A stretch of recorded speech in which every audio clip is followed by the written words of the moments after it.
여러분 안녕하세요. 오후의 경제수다 김혜연입니다. 한 주의 시작 월요일입니다. 6월 17일 우리 시장 어떻게 흘러가고 있는지 한번 보도록 하겠습니다. 지난주 금요일 뉴욕 증시는요, 이 AI의 열풍으로 정말 훈풍이 크게 불었습니다. 기술주 어도비가요, 이 생성형 AI 기능을 접목한 제품 수요 덕분에 14% 이상 급등하는 모습을 연출했는데요. 4년 만에 최대 실적을 만들어냈다고 합니다. 또 여타 경제 지표들은 조금은 부진한 모습을 보이기는 했지만 그래도 나스닥 지수는 AI 수혜 기업 증가 전망에 5거래일 연속 사상 최고치를 달성하면서 좋은 흐름 이어갔는데요. 이런 흐름들 계속될 수 있을지 앞으로 주목해 볼 만하겠습니다.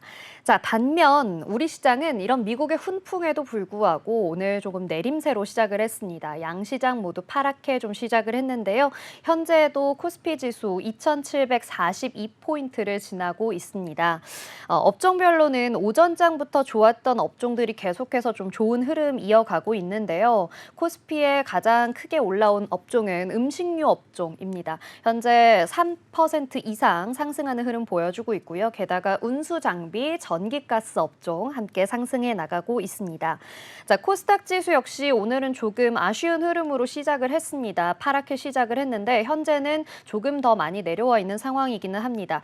858포인트를 지나고 있는데요. 860포인트를 넘어서지 못하고 계속해서 좀 지지부진한 흐름 이어져 가고 있는데 코스닥 지수는 현재 업종상 방송 서비스 업종, 그리고 통신 방송 서비스, 운송 장비, 부품 순서대로 종목들 좋은 흐름 이어져 가고 있습니다. 그동안 조금 힘을 내주지 못했던 제약 종목들, 업종들도 오늘은 조금은 빨간불로 상승해 나가고 있는데요. 계속해서 마감까지 지켜보셔야겠습니다. 자, 오늘 시장의 특징과 전략의 방향들 저희 오수다와 함께 짚어보시길 바라고요. 오늘 오수다는 편지혜 기자와 함께하는 이모저모 이슈 모아보는 모이슈 시간 준비되어 있고요. 세종대 경영학부 김대중 교수님과 함께 알아보는 이슈 경제 시간도 준비되어 있습니다. 또 오늘장 마감 전 짚어보는 주식시장의 특징적인 흐름 분석도 준비되어 있으니까요. 저희 방송 끝까지 함께해 주시기 바라고요. 아울러 본 방송에서 제공하는 정보는 투자 판단을 위한 조언일 뿐 주식의 가치의 상승이나 하락에 대해서는 보장하지 않는다는 점 기억해 주시기 바랍니다. 자, 오후의 경제수다 오수다 지금 시작해 보도록 하겠습니다. 그럼 이 시각 시장 상황 먼저 알아보고 오겠습니다. 강윤석 캐스터 나와주세요. 네, 시황센터 강윤서입니다. 한 주가 시작됐습니다. 지난주 금요일 다운조스 지수가 또 한 번 하락으로 마무리했습니다. 나스닥 지수는 큰 폭은 아니어도 상승폭을 이어가면서 5거래일 연속해서 상승 랠리를 이어갔습니다. 또 미시간대 소비자 심리지수 데이터도 발표가 되는데요. 이 소비자 지수가 발표가 되면서 7개월 만에 최저치고 3개월 연속해서 하락세를 보여주고 있다는 소식에 미국 경기에 대해서 부정적인 영향이 있는 게 아니냐는 우려도 나왔는데요. 하지만 1년 대비 인플레이션 지수가 3.3%로 이 전월 대비 동일한 기준을 보여주면서 긍정적인 시그널이 아니냐 하는 시장의 반응도 있었습니다. 이어서 국내 지수, 코스피 지수, 코스닥 지수 살펴보겠습니다. 코스피 지수는 0.31% 상승한 2,758선을 지나가고 있습니다. 5거래일 연속해서 상승 랠리를 보여주고 있고요. 코스닥 지수는 1.5% 하락한 862선을 지나가고 있습니다. 다음은 수급 상황입니다. 코스피 수급 매매 동향입니다. 개인과 기관이 동반 매도를 보여주고 있고요. 외국인이 7,295억 원 매수세를 보여주고 있습니다. 다음은 코스닥 매매 동향입니다. 기관과 외국인이 공동 매도를 하고 있고요. 개인이 홀로 3,754억 원 물량을 담아내고 있습니다.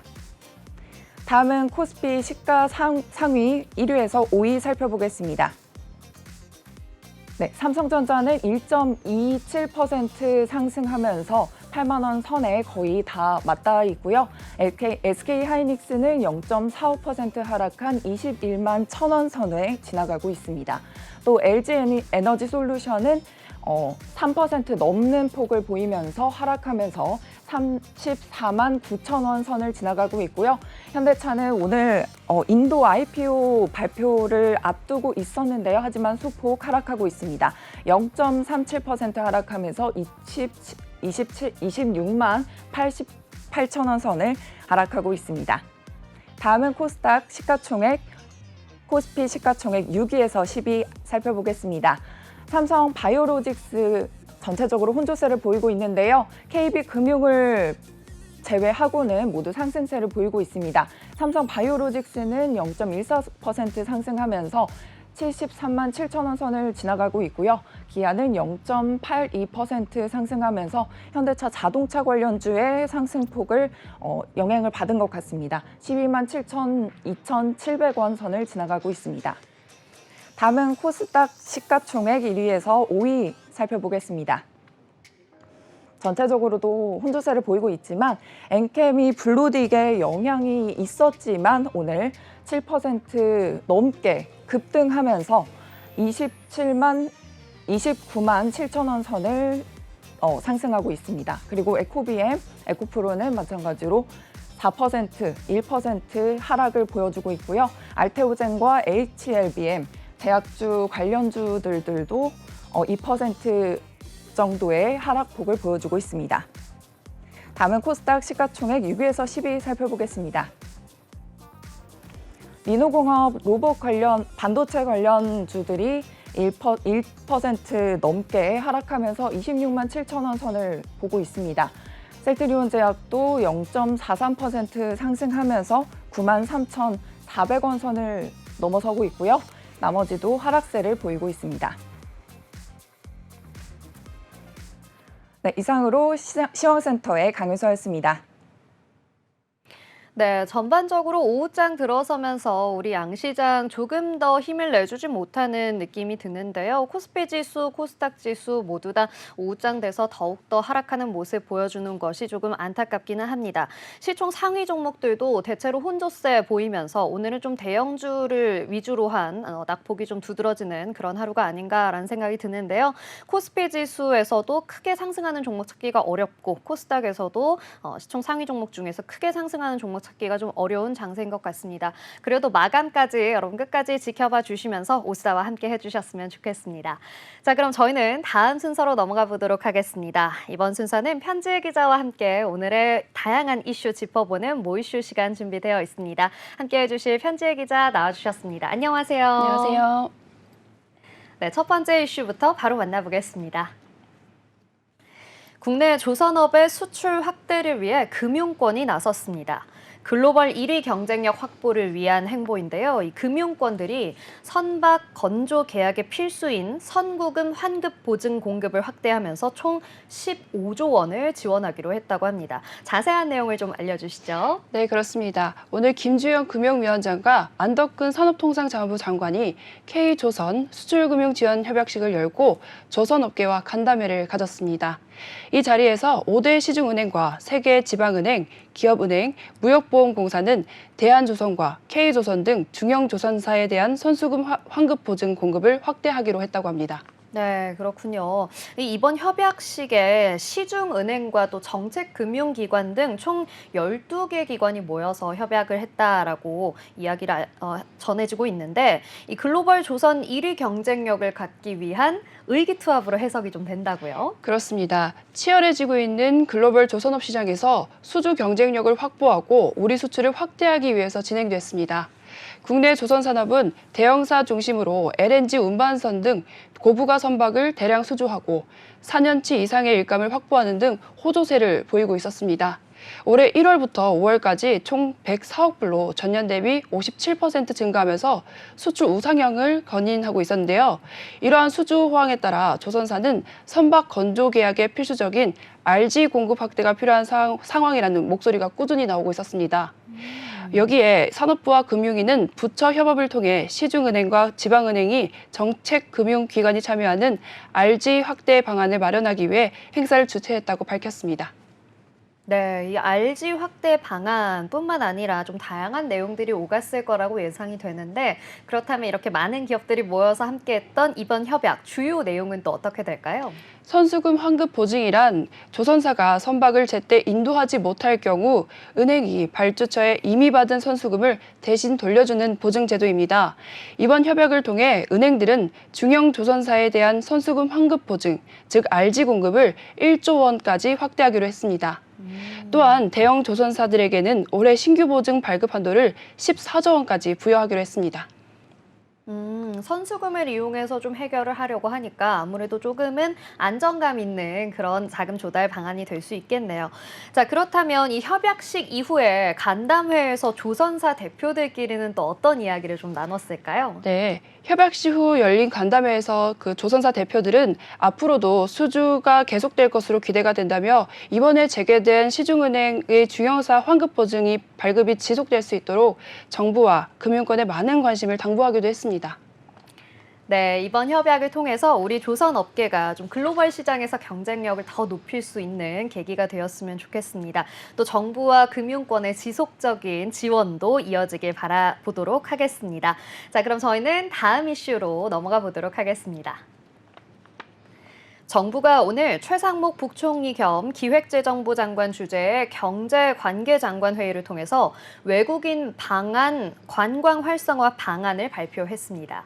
K-팝, 안무, 모델 등 분야의 연수를 받는 외국인이 한국에 오래 머무를 수 있도록 하는 K-컬처 연수 비자를 발급하기로 한 건데요. 올해 하반기부터 시범 운영하기로 했다고 하는데 이 내용을 좀 자세히 들어보겠습니다. 네, K-팝 연수 등을 희망하는 외국인에게 발급하는 K-컬처 연수 비자를 오는 하반기부터 시범 운영하기로 했습니다. 이 비자는 K-팝, 안무, 모델 등 다양한 분야 연수를 받는 외국인에게 발급이 되는데요. 또 해외 원격 근무자가 한국에 와서 업무를 하면서 동시에 지역 관광을 즐길 수 있도록 하는 지역 특화형 디지털 노마드 비자 도입도 검토하고 있다고 합니다. 정말 이 K-팝의 열풍에 이어서 이런 비자 제도까지 만들어진다니까 발 맞춰서 또 잘 준비하는 게 아닌가라는 생각이 듭니다. 자, 그렇다면 이런 비자 외에도 또 다른 제도들 어떤 것들이 있을까요? 네, 국제회의 참가를 계기로 한국을 방문한 외국인을 위한 대책도 마련이 되었는데요. 마이스 행사 주요 참가자들에게 입국 우대 심사를 이용할 수 있도록 하고 그리고 국제 행사 분야 동반자 관광이 활성화할 수 있도록 이들을 위한 프로그램도 기획, 운영하는 중앙행정기관 그리고 지방자치단체의 국고 지원 심사도 우대하기로 했다고 합니다. 굉장히 또 다양하게 좀 우대할 수 있는 그런 부분들이 많이 생기는 것 같은데요. 이런 것뿐만 아니라 이 관광객분들의 입국 절차도 좀 간소화됐다고요. 네, 맞습니다. 현재 50명인 단체 관광객의 전자여행 허가제 일괄 신청 범위를 확대하고 그리고 여권 자동 판독 기능을 도입해서 입력 정보를 간소화할 계획이라고 밝혔습니다. 또한 크루즈 관광객의 출입국 심사 시간을 단축하고 여객 터미널 운영 시간을 탄력적으로 연장할 방침이라고도 밝혔습니다. 네, 뭐 비자뿐만 아니라 이렇게 관광객들이 좀 우리나라를 많이 찾을 수 있는 다양한 혜택들 만들어 나가고 있는 것 같은데요. 더 편리하게 이 외국인 관광객들이 여행할 수 있는 방법도 있을까요? 네, 빈손 관광 서비스를 확대해서 KTX 역사에서 호텔까지 짐을 배송해주는 서비스를 추가로 제공할 계획이라고 말했습니다. 또한 해외 신용카드로 모바일 앱에서 선불금을 충전할 수 있는 외국인 전용 교통카드와 단기 대중교통 스차권도 도입할 계획이라고 합니다. 네, 빈손 관광이라니 이름도 참 재밌고 또 대중교통에 관련된 여러 가지 제도들 많이 바뀌게 되는 것 같은데요. 이렇게 좀 관광객들을 많이 유치하기 위한 정부의 목표는 어떻게 될까요? 네, 정부는 2027년까지 방한 관광객 3천만 명, 관광 수입 300억 달러를 달성하겠다는 목표를 세우고 이것을 위해 다양한 비자 제도와 체험 프로그램을 마련하고 있습니다. 최근 방한 관광객 수는 빠르게 회복하고는 있지만 관광 수입은 아직 더디기 때문에 이것을 극복하기 위한 다양한 방안을 강구하고 있는 상황입니다. 네, 관광객 유치뿐만 아니라 좀 내수 활성화가 이번 제도 개선들을 통해서 많이 좀 이루어졌으면 좋겠다라는 생각이 듭니다. 자, 그렇다면 다음 이슈도 만나보겠습니다. 내년 우리나라가 의장국을 맡아 열리게 되죠. 아시아 태평양 경제협력체 APEC 정상회의 개최 도시 선정을 두고 열띤 경쟁이 벌어지고 있다라고 하는데요. 현재 3개의 도시가 경쟁하고 있죠. 네, 그렇습니다. 내년 11월에 우리나라에서 열리는 APEC 정상회의 개최 도시를 두고 인천, 제주, 그리고 경주가 치열한 경쟁을 벌이고 있습니다. 네네. 미국과 일본, 중국, 러시아 등 21개 회원국이 참여하는 세계 최대 지역경제협력체인 APEC 정상회의는 내년에 우리나라가 의장국을 맡아 열리게 된다고 합니다. 네, 인천, 제주, 경주. 이름만 들어도 정말 쟁쟁한 후보처럼 느껴지는데요. 이 후보 도시들, 그렇다면 어떤 준비들을 좀 하고 있는 걸까요? 네, 지난달 말 현장 실사에 이어서 지난 7일에 지방자치단체장들이 유치 계획을 발표하는 설명회가 있었습니다. 이제는 선정위원회의 최종 결정만 남은 상태입니다. 선정 기준은 유치 목적과 기본 계획, 국제회의를 감당할 여건, 회의 운영 여건, 국가 및 지역 발전 기여도 등 4가지라고 합니다. 이번 에이펙 정상회의 유치로 1조 원이 넘는 경제적 부가가치를 예상하고 있어서 지자체들은 경쟁이 아주 뜨겁습니다. 네, 정말 지자체들은 정말 굉장히 심혈을 기울여서 준비를 하고 있을 것 같은데요. 이 4가지 기준들뿐만 아니라 각 도시의 또 색다른 특징과 강점들도 도움이 될 것 같은데 각 도시의 강점들은 어떤 것들이 있을까요? 네, 우선 인천은 인천국제공항과 가까운 지리적 이점과 풍부한 국제회의 유치 경험이 강점입니다. 경주는 유네스코 세계자연유산 도시로서 역사적 가치가 높고 유일한 지방 중소도시라는 점을 강조하고 있습니다. 제주는 천혜의 아름다운 자연환경과 제주국제공항을 내세우고 있습니다. 네, 아니 세 개 지역 모두 이야기를 듣다 보니까 너무나 매력적인 느낌이 드는데요. 사실 이런 것뿐만 아니라 회의장 그리고 뭐 숙소와 같은 좀 물리적인 여건들도 굉장히 중요한 요소일 것 같아요. 맞습니다. 정상들이 타고 올 전용기를 감당할 공항과 주기장, 프레지덴셜 스위트급의 호텔, 그리고 대규모 회의장을 갖춘 도시가 유리하다고 합니다. 인천의 송도 컨벤시아는 2만 5천 제곱미터로 넉넉하기도 하고 또 제주도와 경주는 각각 9천 제곱미터 그리고 5천 제곱미터라고 합니다. 그렇죠. 아무래도 이 공간의 크기가 또 굉장히 행사의 규모를 얼마나 만들어낼 수 있는가에도 많은 영향을 미치기 때문에 중요할 것 같은데요. 만찬장 준비도 굉장히 중요한 요소 중 하나죠. 네, 최소 700명이 넘게 참석하는 만찬장도 아주 중요한 변수라고 합니다. 경주는 월정교, 그리고 제주는 여미지 식물원, 인천은 내양의 상상 플랫폼을 내세우고 있습니다. 인천시는 공연과 무용 등을 한꺼번에 할 수 있는 최적의 공간이라고 설명하고 있기도 합니다. 네, 아니 정말 각 지역마다 우리 지역에서 빨리 개최를 해야 된다라는 이야기를 전부 다 하고 있는 것 같은데 자, 그렇다면 이렇게 지역별 의견 말고도 정부의 계획과 일정은 또 어떻게 되나요? 네, 정부는 이번 에이펙 정상회의에서 해양장관 회의도 함께 추진할 계획이라고 말했습니다. 최종 개최지는 이번 주 안에 최종 발표될 예정이라고 하는데요. 이번 에이펙 정상회의가 성공적으로 개최되기 위해서 철저한 준비가 필요하다는 지적이 나오고 있는 만큼 선정지에도 신중을 기하고 있는 상황입니다. 네, 세 개 지역 모두 만반의 준비를 하고 있는 만큼 정말 적절한 개최지가 선정이 되었으면 좋겠다라는 생각이 듭니다.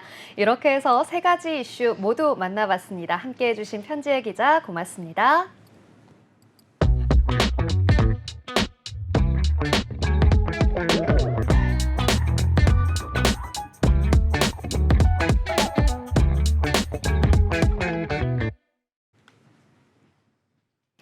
네, 현재 시각은 3시 18분 지나고 있습니다. 우리 시장 마감까지 약 12분여 정도 앞두고 있는데요. 전체적으로 오늘 우리 시장 조금 힘을 내주지 못하고 있는 모습이기 때문에 오늘 또 어떤 이슈들이 우리 시장을 뜨겁게 달구고 있는지 함께 이야기 나눠보도록 하겠습니다. 오늘은 여러분께서도 아마 아침부터 계속 주목하고 계실 이 이슈 다뤄보려고 하는데요. 바로 사상 최대 4조 잭팟이라고 불리는 현대차의 인도 IPO 이슈입니다. 이 현대차의 인도 법인이 현지에 역대 최대 규모의 기업 공개를 추진한다라는 소식인데요. 이 국내 대기업이 지분 100%를 보유한 해외 법인을 현지 증시에 상장하는 것은 첫 사례입니다. 그러다 보니까 이번 현대차 인도 법인의 IPO가 굉장히 화제가 되고 있는 건데요. 현지 시각 15일 로이터 통신 등 주요 외신들도 앞다투어 이 소식을 보도했죠. 로이터 통신에서는 현대차 인도 법인은 이날 인도증권거래위원회에 제출한 신청서에 모회사 현대차가 보유한 인도 법인 주식 8억 1,200만 주 중 최대 1억 4,200만 주, 그러니까 전체 지분의 17.5%를 매각할 계획이다라고 밝혔습니다. 사실 이번 현대차 인도 법인의 기업 공개 방식은요, IPO를 위해서 신주를 발행하는 기존의 IPO 방법이 아니라 기존에 보유하고 있던 지분 일부를 시장에 매각하는 방식인데요. 이른바 공개 매각이라고 하죠. 로이터는 이번 IPO를 통해서 현대차가 최대 30억 달러, 우리 돈으로 약 4조 1,670억 원을 조달해서 이 인도 IPO 사상 최대 규모를 기록할 것이라고 예상하고 있습니다. 현재 현대차와 기아 두 완성차 업체의 주가는요, 외국인이 좀 끌어올려주고 있는 상황인데요. 이 인도 법인 IPO뿐만 아니라 사실 우리 정책 중에서 밸류업 정책의 수혜를 가장 크게 받고 있는 기업이다라고 평가가 되고 있죠.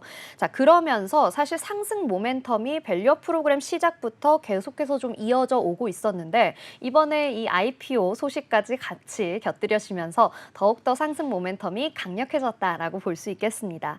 자, 게다가 지금 1분기 실적 물론 예상치에 조금 미세하게 못 미친 경우는 있지만 그래도 실적도 계속해서 좋은 상태고요. 게다가 미국 시장의 판매 호조와 또 환율까지 도와주면서 앞으로의 전망도 좀 밝게 전망되고 있습니다. 현대차가 이 인도 법인을 상장하기로 결정한 거는요, 인도를 우리나라에 이은 제2의 생산, 판매 거점으로 키우기 위해서라고 밝혔는데요. 저도 이 이야기를 찾아보면서 인도가 굉장히 조금 생소한 느낌이 들었는데 사실 인도의 이 14억 인구가 지난해 국내 총생산 증가율이 8.2%라고 합니다. 그러니까 세계 주요 경제 대국 중에서 가장 높은 성장률을 기록한 것이죠. 이 덕분에 인도의 다양한 산업 중에서도 이 자동차 판매 대수가 지난해 413만 대에 달해서 세계 3위를 기록하기도 했다고 합니다. 저도 사실 굉장히 생소했던 부분이라서 야, 인도의 자동차 시장 이렇게나 높은 수준이구나라고 새롭게 좀 생각을 하게 된 계기가 되기도 했는데요. 현대차는 사실 이전에 인도 시장에서 많은 성과를 좀 내주고 있었습니다.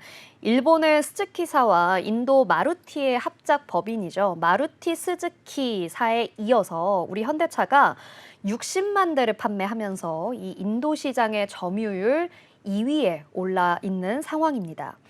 현대차 그룹은요, 앞으로 향후 인도에서 이렇게 중국 대비 생산량 4배 수준으로 연간 150만 대의 생산 능력을 구축하고 또 핵심 기지로 육성하겠다라는 계획을 밝혔는데요. 이와 같은 소식에 오늘 현대차 장 초반부터 상승하는 흐름 보여줬습니다. 장 초반에 3%대 상승 흐름 보여줬었는데요. 현재는 음봉 전환을 좀 했거든요. 아무래도 이 이슈가 이제 크게 좀 급등하는 흐름을 만들어냈다가 현대차와 기아 모두 좀 상승하고 현재는 장 마감 앞두면서 음봉 전환한 모습입니다. 하지만 현대차 오늘 52주 신고가 경신하기도 했거든요. 그리고 이 모멘텀은 계속해서 조금 우리가 좋은 호재로 작용할 수 있는 그리고 실적으로 반영될 수 있는 그런 호재이기 때문에 2분기 실적까지도 여러분이 좀 지켜보시면서 꾸준히 보셔야겠다라는 생각이 듭니다. 자, 이렇게 현대차 앞으로 인도의 생산 능력 확충과 전기차 제품을 확대하고 또 전동화 생태계 조성 등 다양한 계획들 추진할 계획이라고 밝혔는데요. 투자자 여러분들께서도 이 부분 유심히 지켜보시면서 투자에 잘 대응해 나가셨으면 좋겠습니다. 자, 저희는 이렇게 현대차의 인도 상장에 관련된 이야기 만나봤습니다. 그렇다면 이쯤에서 저희 시장 상황 어떻게 흘러가고 있는지 캐스터 통해 알아보도록 하겠습니다. 시황센터 나와주세요. 네, 시황센터입니다. 방금 앞서 앵커님께서 말씀해 주신 것처럼 주말 사이에 많은 이슈들이 나오면서 우리 시장에 영향을 끼치고 있습니다. 현재 코스피 지수 상황 살펴보겠습니다. 강보합으로 시작해서 2,760선을 다다르고 있습니다. 그리고 코스닥 지수는 1% 넘게 하락하면서 860선을 지나가고 있습니다. 다음은 코스피 지수 수급 상황입니다. 개인과 기관이 동반 했지만 외국인이 7,260억 원 물량을 담아내고 있습니다. 다음은 코스닥 지수 매매 동향입니다. 개인 홀로 3,754억 원 물량을 담아내고 있습니다. 하지만 기관과 외국인이 공동 매도로 물량을 덜어내고 있습니다. 다음은 코스피 지수 상위 종목입니다. 1위부터 5위 살펴보겠습니다. 삼성전자가 1% 넘게 상승하면서 79,600원 선을 지나가고 있습니다. 전체적으로 혼조세를 보이고 있는 가운데 현대차가 52주 신고가를 경신했지만 오늘은 소폭 하락하면서 26만 8천 원 선을 지나가고 있습니다. 다음은 6위에서 10위 살펴보겠습니다. 마찬가지로 전체적으로 혼조세 보이고 있는 가운데 KB금융이 1% 넘게 하락하면서 8만 원 선을 지나가고 있고요. 나머지는 전체적으로 상승을 하고 있습니다. 특히 포스코홀딩스는 1% 넘게 상승하면서 38만 원 선을 지나가고 있습니다. 다음은 코스닥 1위에서 5위 상위 종목 살펴보겠습니다. 에코프로비엠과 에코프로는 4%, 1% 넘게 하락하고 있습니다. 알테오젠과 HLB, 제약사 관련주들도 1%, 2% 넘게 하락하고 있습니다. 엔캠은 7% 급등하면서 29만 7천 원 선을 지나가고 있습니다. 다음은 6위에서 10위 상위 종목 살펴보겠습니다. 민호공업은 1% 넘게 하락하면서 26만 1천 원 선을 지나가고 있고요. 셀트리온 제약은 0.43% 상승하면서 9만 3,400원 선을 넘어서고 있습니다. 클래시스와 레인보우 로보틱스, HP, SP는 모두 하락을 하는데 클래시스는 특히 3% 넘는 하락폭을 보여주면서 5만 2,600원 선을 지나가고 있습니다. 이상으로 시황센터의 강은서였습니다. 네, 잘 들어봤습니다. 우리 시장 아직 마감은 미처 하지는 못했는데요. 마감 약 4분여 정도 앞두고 있습니다. 오늘 코스피 지수와 코스닥 지수 모두 조금 그래도 오전장에는 좀 상승하려는 모습이 보였거든요. 그렇지만 오후장으로 들어서면서 두 지수 다, 양 지수 다 조금 낙폭을 키워나가고 있는 아쉬운 장세입니다. 그래도 오늘 좀 힘을 내주지는 못하고 있지만 내일은 조금 더 빠르게 상승할 수 있는 흐름들 이어져 가길 바라면서요. 오늘 시장에서 조금 특징적인 흐름 보였던 특징주 한번 이야기해 보려고 합니다. 자, 오늘은 좀 개별 종목 장세로 이어져 가고 있는데요. 그 중에서 우리 현대로템의 좋은 소식이 하나 있습니다. 오늘 뭐 현대 종목들, 현대 그룹주들 전체적으로 좀 흐름이 좋은 것 같은데 현대로템이 우즈베키스탄에 처음으로 고속철을 수출한다라는 소식과 함께 오늘 좋은 흐름 보여줬습니다. 우리 현대로템은요, 사실 저도 굉장히 놀랐던 기억이 있는데 여러분이 타고 다니시는 그 지하철을 만들었습니다. 지하철에 현대로템이라는 마크가 붙어 있는 걸 제가 발견하고 굉장히 깜짝 놀랐던 경험이 있는데요. 이번 수주가 2,700억 원 규모라고 하거든요. 2,700억 원 규모의 동력 분산식 고속 차량 공급, 그리고 유지 보수 사업을 14일에 수주했습니다. 이게 최대 시속 250km급 차량이래요. 그러니까 KTX 이음의 동체를 기반으로 하는 그런 사업 차량이라고 합니다. 사실 현대로템은 이번 우즈베키스탄 수주뿐만 아니라 그동안 사우디와 폴란드와도 함께 좀 진행 중인 사업들이 있었죠. 사우디의 경우에는 신도시 네옴시티를 계속 건설하면서 2022년부터 이 철도 사업에 관련된 MOU를 체결했습니다. 또 폴란드 역시 과거 트램 납품 경험이 있거든요. 그렇기 때문에 현대로템의 이 철도 사업 계속해서 여러분이 좀 지켜보실 만큼 가치 있다라고 이야기 드릴 수 있을 것 같습니다.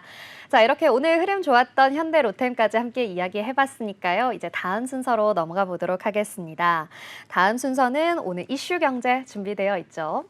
자, 감세 이슈가 정치권 전면에 등장을 좀 했습니다. 대통령실이 종합부동산세를 폐지하고 상속세율은 낮추겠다라고 좀 공론화하고 나섰고요. 야권은 비판 기조를 좀 유지하면서도 복잡한 심경을 나타내고 있는데요. 종부세 그리고 상속세율 논의에 거기다가 금투세에 관련한 내용은 아직 시작조차 하지 않은 상황입니다. 굉장히 좀 복잡한 상황 속에서 앞으로의 전망과 또 우리 경제에 미치는 영향은 어떻게 될지 세종대 경영학부 김대중 교수님과 함께 해보도록 하겠습니다. 교수님 안녕하세요. 네, 안녕하십니까. 네, 교수님. 세금 전쟁인 것 같습니다. 정말 세금 관련한 내용들 우리가 좀 꼼꼼하게 짚어봐야겠는데요. 어제 대통령실에서 종부세 개편과 또 상속세 인하에 대한 공론화 이슈를 띄웠습니다. 우선 이 종부세와 상속세 좀 어떤 성격의 세금들이고 또 이게 어떻게 문제를 만들게 되는 것인지 좀 말씀 부탁드릴게요. 예, 종부세에도 참 문제가 많았던 세금이죠. 이제 이게 그 문재인 정부와 또 노무현 정부 때 시작이 됐던 건데 네.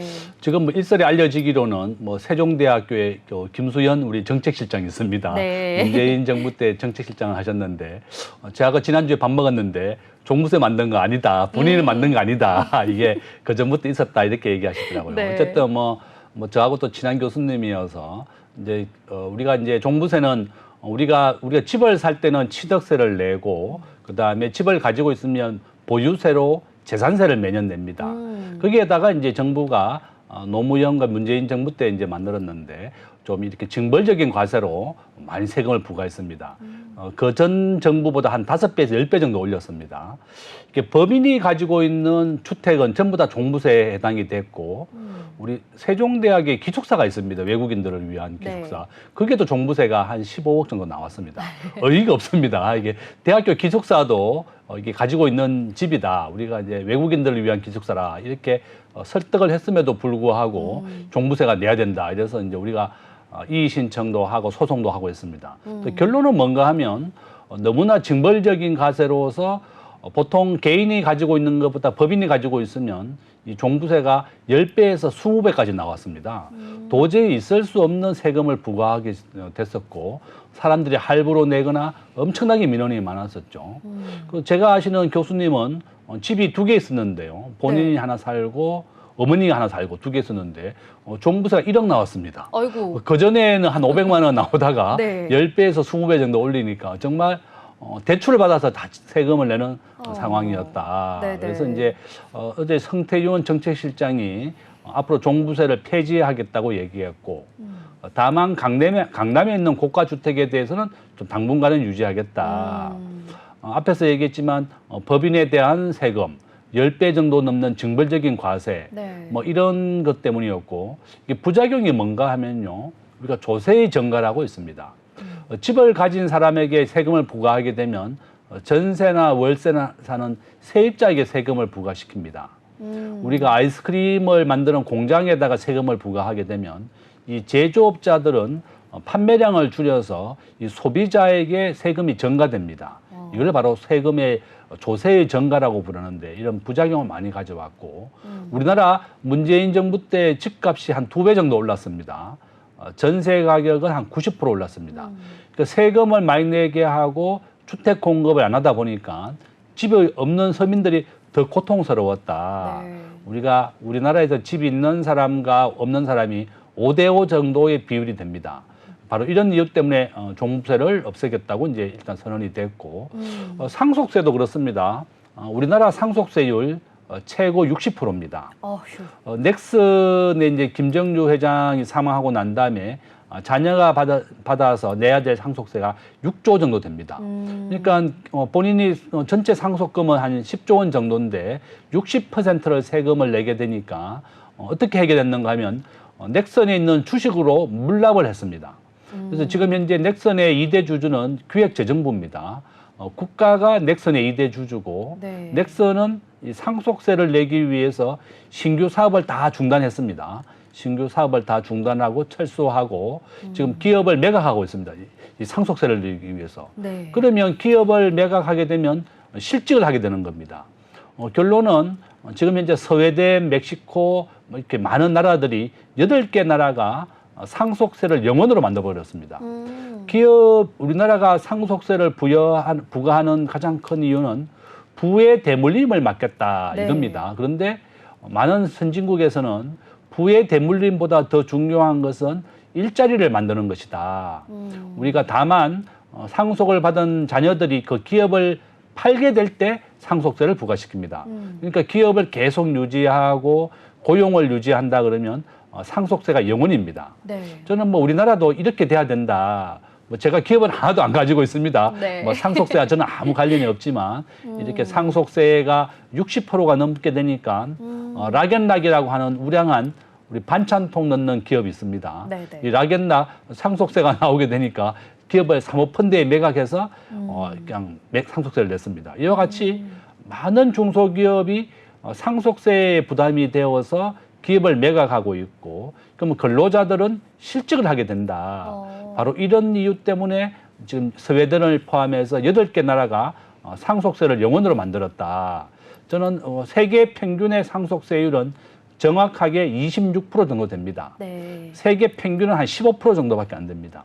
그래서 결론은 상속세를 낮추고 종부세를 없애고 기업하기 좋은 나라를 만들어서 계속 기업을 연속성 있게 유지되어서 고용을 유지하게 해주는 것이 기업에 필요하다. 이렇게 말씀을 드리겠습니다. 네.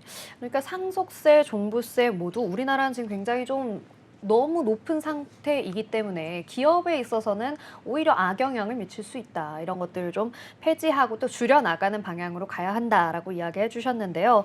이 종부세, 상속세, 이 여야의 셈법이 서로 굉장히 복잡합니다.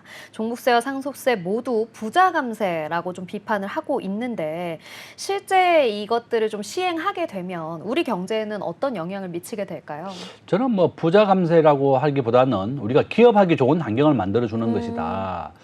전 세계 법인세를 하나 예로 들면 한국은 전 세계에서 모든 세율이 제일 높습니다. 네. 지금 상속세 60%, 소득세 45%, 그다음에 아까 말씀하셨던 법인세 26%입니다. 네, 네. 전 세계 미국과 OECD 평균 법인세가 21%입니다. 싱가포르가 17%고 법인세가 제일 낮은 쪽에 포함되어 있는 아일랜드는 12%입니다. 네.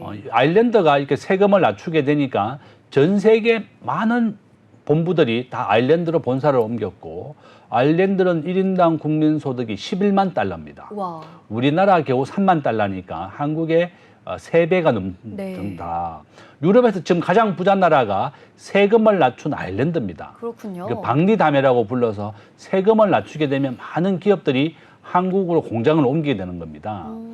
우리나라 작년 말 기준으로 외국인 직접 투자 유입액보다 유출액이 4배 정도 많습니다. 매년 이렇게 4배, 2배 정도 외국인들에 대한 들어온 것보다 나가는 게 많다. 바로 이런 이유 때문에 우리 대학생 취업률이 45%밖에 안 되는 상황입니다. 그래서 저는 항상 정부에도 우리가 세금을 낮춰서 기업하기 좋은 나라를 만들어야지 외국 기업이 한국에 공장을 유치하고 일자리를 만든다. 삼성전자 법인세가 높고 정부가 기업하기 좋은 나라를 안 만들어주니까 텍사스에 지금 현재 공장의 11배 크기로 지금 공장을 짓고 있습니다. 네.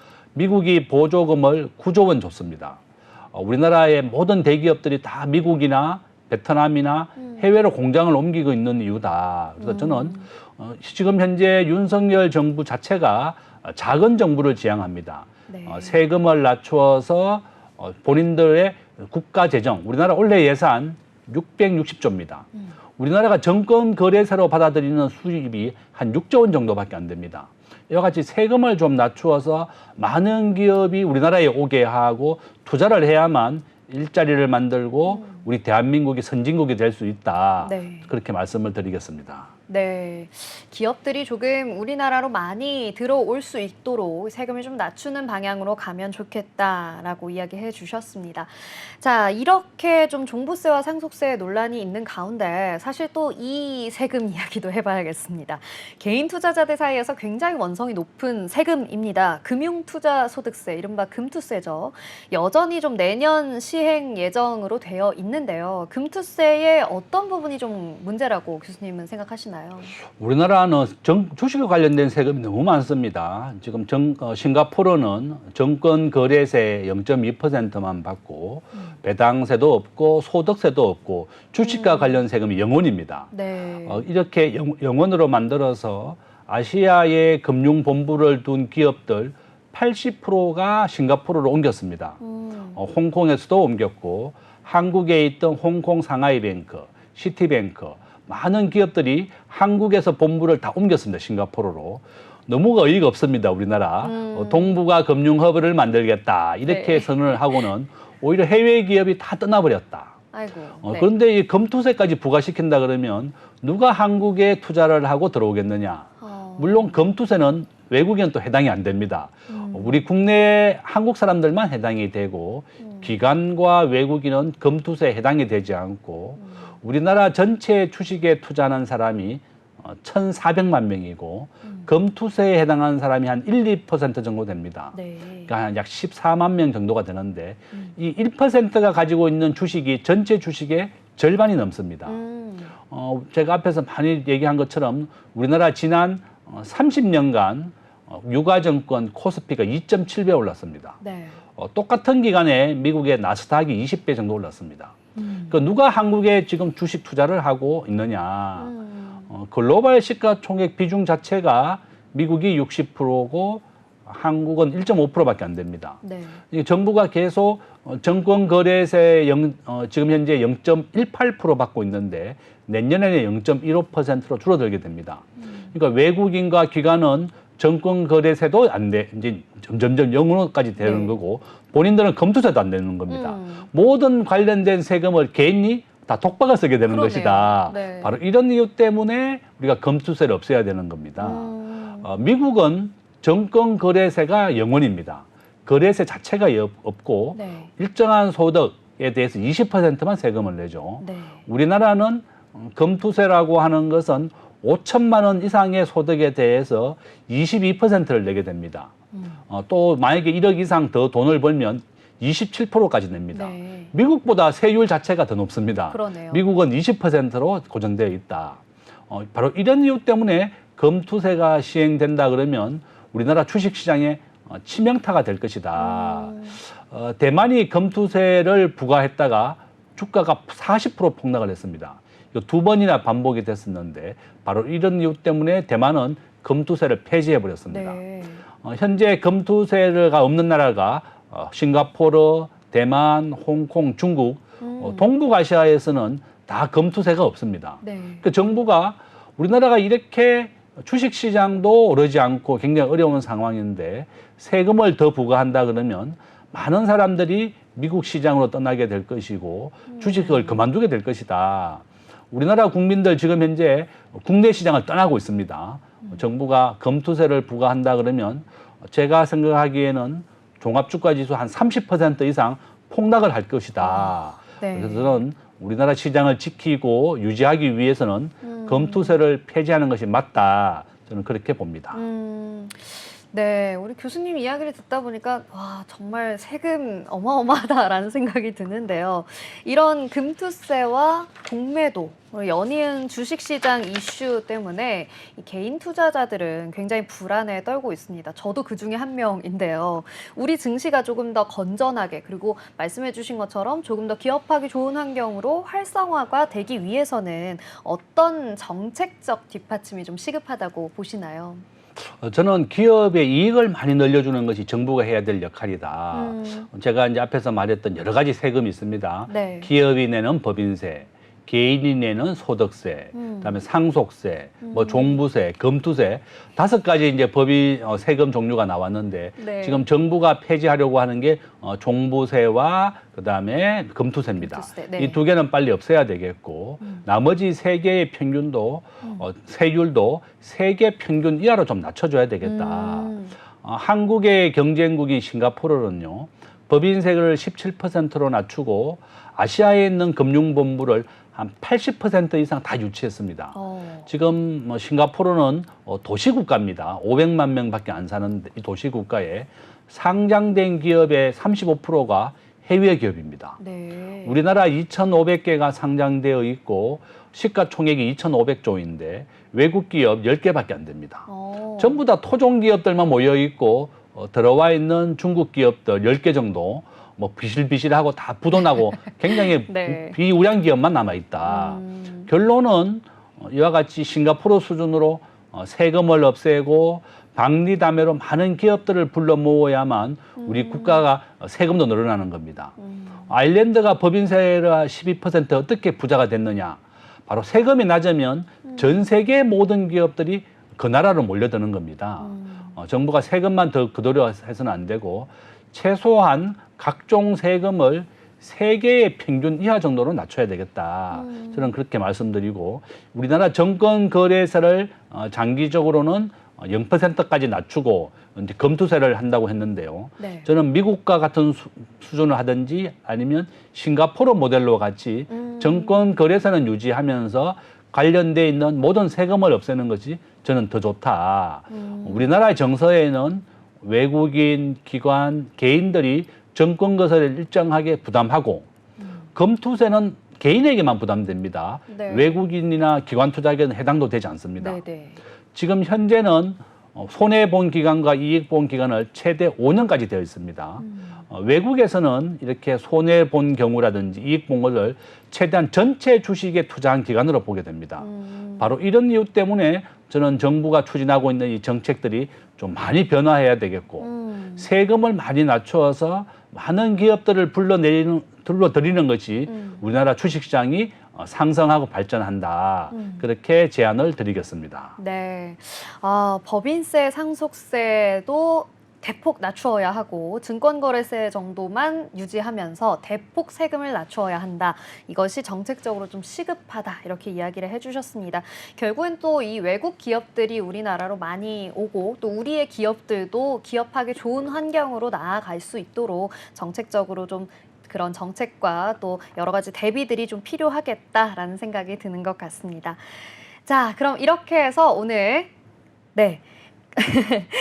금투세와 또 상속세, 법인세 이런 다양한 세금 이야기들 하고 있는데요. 마지막으로 기업 이슈 하나 살펴보려고 합니다.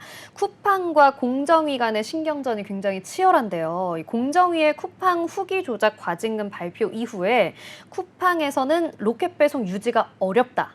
사실상 협박성 발언에 연이어 논란인데요.